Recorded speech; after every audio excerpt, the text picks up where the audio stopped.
Good news mga ka-office mate, ano? Ako po muli si Eric Corralio Motovlog, ano? Magandang hapon sa inyong lahat.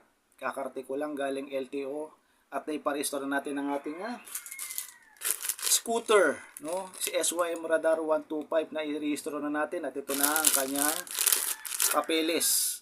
Registered na po siya at pwede ko na siyang magamit, ano? Okay mga office mate, antayin niyo po yung mga susunod ko pang mga video regarding dyan. I-vlog po natin regarding sa atin habang binabiyahe natin yan, ano, yung scooter na yan. Nakaka-restore pa lang natin, ano. Siya po yung naka-restore pa po sa ating first owner, no. Pero pag tayo ay magkaroon ng sobrang pang budget ay ililipat na natin sa ating pangalan, ano. So hindi pa po natin siya mailipat, gawa po na sa atin sa budget ay medyo lack pa po tayo, no.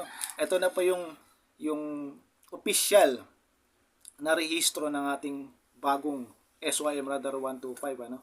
Okay, sige mga ka-office-mate, ano. Abangan niyo iba ko pang mga video regarding dito sa ating scooter, no.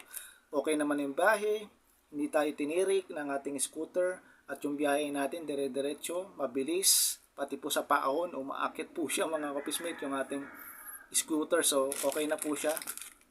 Ito na po yung registration niya. So magagamit na po natin siya. Magagamit ko na po siya.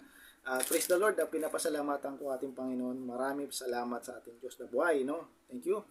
Salamat po. God bless. Rise at ingat.